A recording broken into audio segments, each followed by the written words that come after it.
নমস্কার। কবি মল্লিকা সেনগুপ্তের কবিতা দ্রৌপদী জন্ম। হস্তিনাপুরের এক গৃহবধূ, সেই আমি আবার জন্মেছি। ভারতবর্ষের দিকে যে মেয়েটি এই প্রশ্ন ছুড়ে দিয়েছিল, স্ত্রীকে পণ রাখার অধিকার কে দিল স্বামীকে, তার মতো প্রতিবাদী হাজার বছর ধরে কখনো দেখেছ? সেই দিন নেশাগ্রস্ত রাজা যুধিষ্ঠির ভারত কাঁপানো সেই কুপ্রস্তাব পেশ করলেন।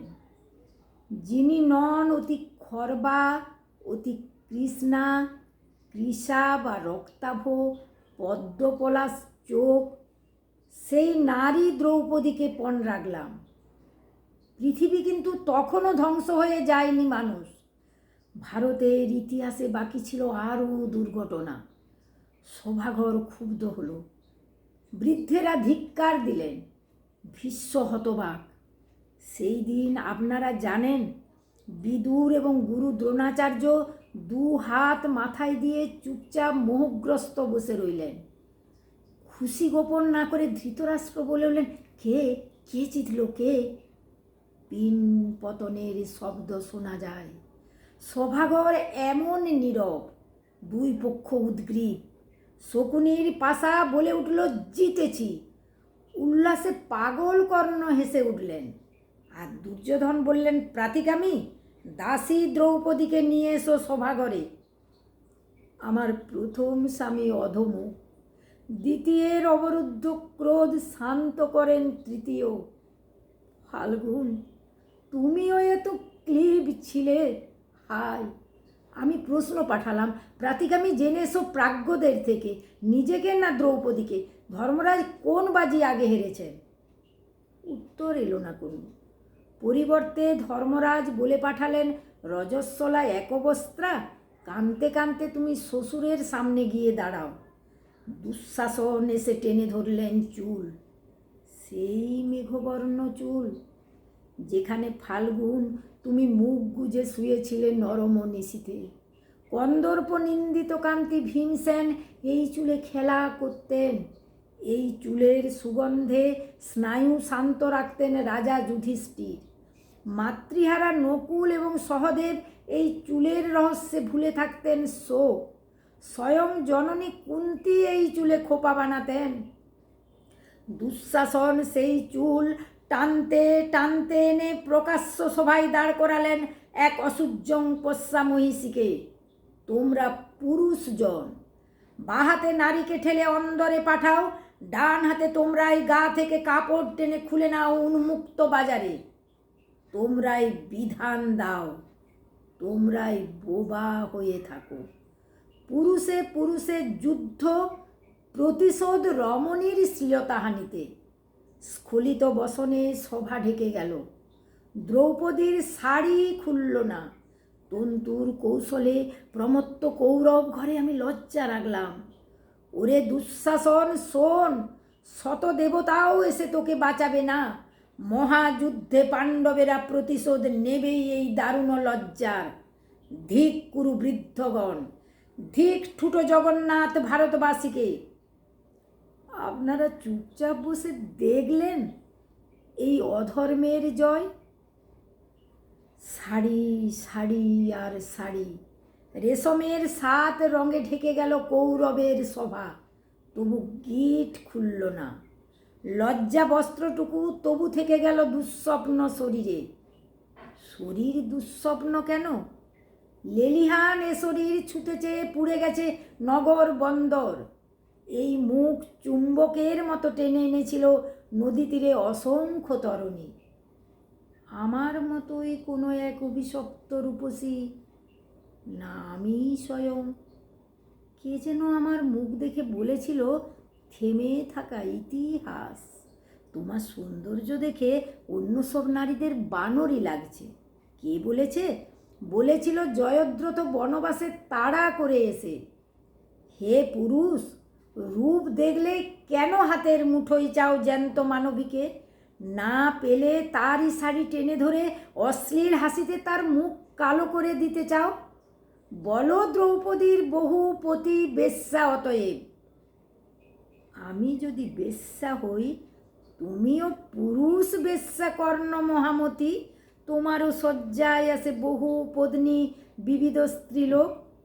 তুমি যে নিয়মে চলো, সে নিয়মে অধিকার আমারও থাকুক। তোমরা যে গ্রন্থ লেখো, সেই গ্রন্থ আমরাও উল্টে দিতে পারি। শোনো কর্ণ, শোনো সভাজন, তোমাদের ছাইপাস বিধিনিষেধের দিকে একটি বঙ্কিম প্রশ্ন আমি যখন প্রশ্ন করি, তোমরা ভয় পাও। ভীষ্ম পিতামহ আমার, তুমিই মুখ লুকাও। ধৃতরাষ্ট্র বলুন, আমি কলঙ্কের যোগ্য কিনা আজ? শৃগাল গাথা উঠল ডেকে, অশুভ সব শব্দ মহারাজ। দুর্যোধন উরু দেখান, উরুর নিচে শানিত অপমান। হতচেতন যুধিষ্ঠির বোঝেন না তো কিছুই, মহাপ্রাণ। ঝড়ের মতো ফুঁসে উঠেন একাই ভীমসেন। অর্জুনের আঙুল তাকে শান্ত রাখছেন। এত সকল কাণ্ড শেষে ধৃতরাষ্ট্র আসরে নামলেন। বলেন তিনি, কৃষ্ণা, তুমি কি বর চাও বলো। তারপর আমি দুটি মাত্র বর চাইলাম। হে পিতা, যদি প্রসন্ন থাকেন তো এই বর দিন, যেন সর্বধর্মচারী যুধিষ্ঠির দাসত্ব থেকে মুক্ত হন। দ্বিতীয় বরে দাসত্ব মুক্ত হোক বীরশ্রেষ্ঠ ভীমসেন, অর্জুন, নকুল, সহদেব। বর চেয়েছিলাম কর জোড়ে, দাঁতের দাঁত চেপে। যুধিষ্ঠিরের ধর্ম আর অর্জুনের গান্ডীবের প্রতি আমার সমস্ত সন্দেহ অপ্রকাশিত রেখে। বিশ্ববন্দিত স্বামীদের প্রতি আমার ক্রোধ ও সন্দেহ তো প্রকাশ করা যাবে না, তাহলে সভাজনের কাছে তারা হাস্যাস্পদ হবেন। ধৃতরাষ্ট্র আমাকে তৃতীয় বর নিতে অনুরোধ করলেন। আমি নিলাম না, কারণ হে সভাজন, লোভে ধর্ম নাশ হয়। বৈশ্য 1 বর, ক্ষত্রিয়ানি 2 বর, রাজা 3 বর এবং ব্রাহ্মণ 100 বর নিতে পারেন। আপনাদের মহাগ্রন্থে এই বিধান আছে। যে রাজ্যপাট যুধিষ্ঠির নিজ দোষে হারিয়েছেন, আমি তৃতীয় বর চেয়ে সেই রাজ্যপাট ফেরত চাইব না। রাজ্য উদ্ধার করবেন আমার পৌরুষগর্বী স্বামীরা, কারণ আপনাদের মহাগ্রন্থে রাজত্ব বিস্তারী পৌরুষের শর্ত। আমার এই আশ্চর্য সিদ্ধান্ত শুনে সবাই অবাক হয়ে গেল।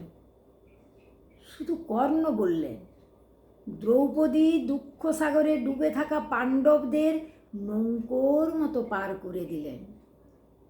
ইতিপূর্বে আর কোনো নারী এরকম কাজ করেছেন বলে শুনিনি।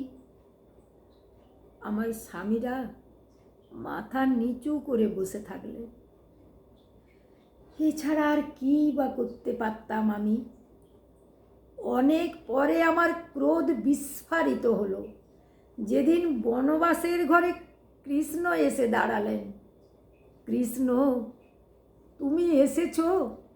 যদি শোনো আমার কথা, আমার কোনো যুধিষ্ঠির ভীমার্জুন নেই, আমার কোনো পুরুষ নেই, দ্বৈত নেই, আমার কোনো বন্ধু নেই, পিতা বা ভ্রাতা নেই, আমার কোনো সমাজ নেই, পায়ের তলায় মাটি নেই। মধুসূদন, তুমিও নেই। তুমিও ছিলে না সেই দিন।